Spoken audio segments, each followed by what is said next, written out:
Hi, I'm Dr. Tim St. with Thrive Chiropractic in Branson, Missouri. The reason that I'm making this video is to explain what chiropractic can and cannot do to help make your life better. I will be as brief as possible. Most people associate chiropractic with the treatment for back or neck pain, and that's fair since it is the back and neck that we touch and most directly affect.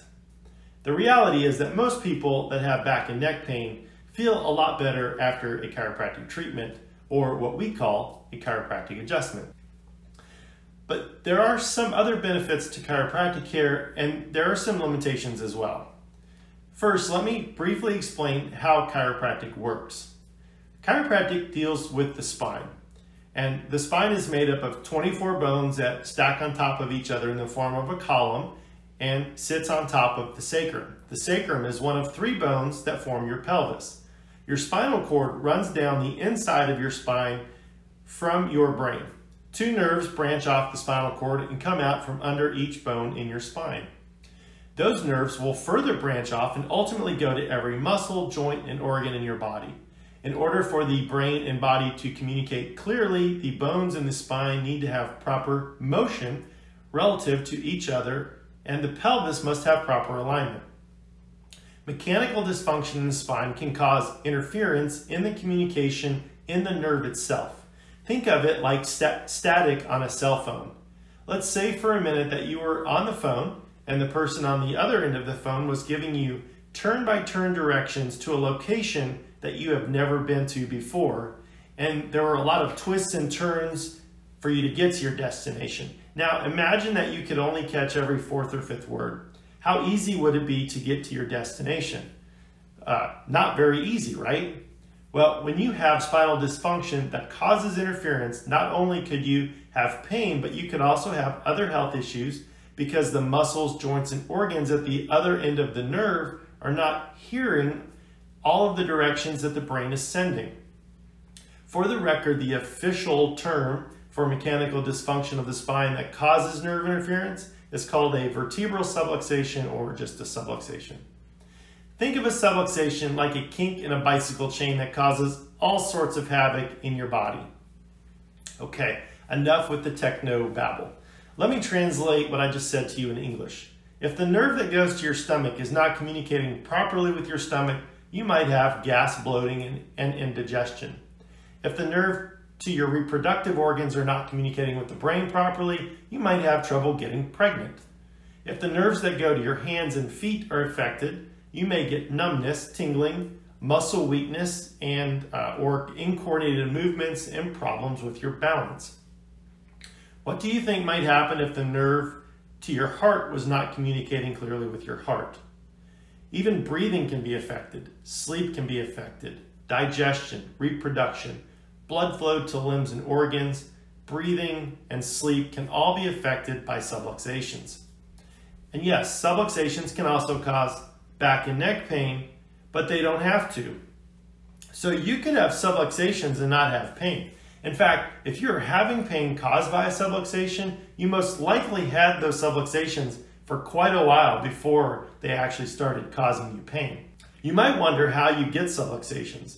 Subluxations are caused by psychological stress like dealing with a grouchy boss or losing someone close to you. They're also caused by eating crappy food, car accidents and sports injuries, and sitting too much with bad posture. Repetitive motions like typing and running and turning a screwdriver all day can cause them. Being hunched over your work like a dentist or a surgeon can do it, or over your cell phone. What do you do about subluxations? Well, the solution to a subluxation is an adjustment. Adjustments unstick spinal joints and realign the pelvis so that the brain can communicate with the body without interference.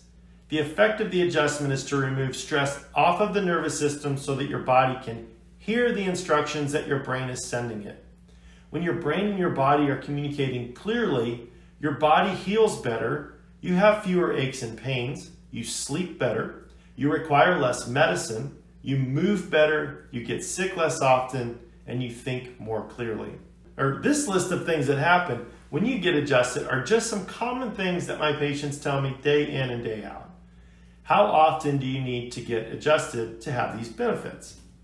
For most adults, when you start care, it will take about 4 weeks of getting adjusted 2 to 3 times per week to really feel the benefits of getting adjusted.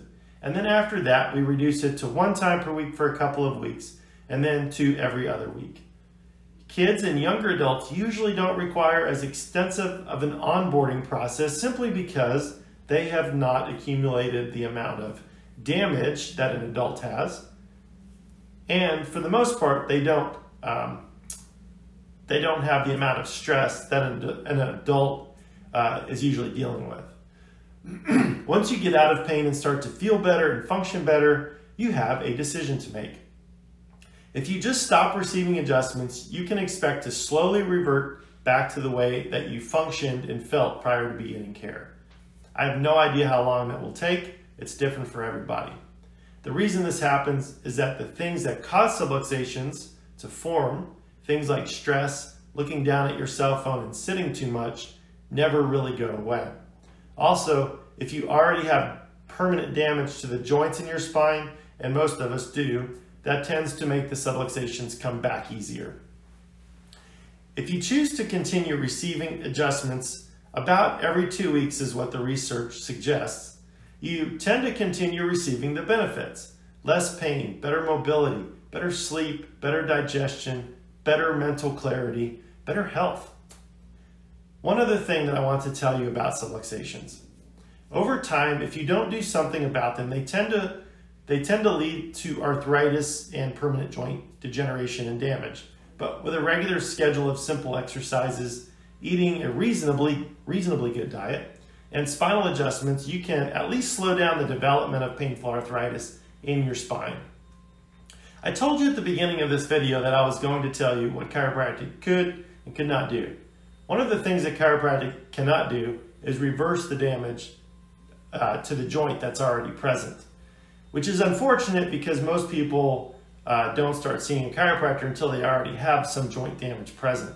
And since I graduated from school in 2005, we are seeing younger and younger people with permanent spinal damage from arthritis. So the best time to start having your spine checked for subluxations is when you're a young kid. The second best time is today. Look, you deserve to be healthy. You deserve to have a vibrant, active, and fulfilling life. Your family, your friends, and your community all deserve to have you at your best.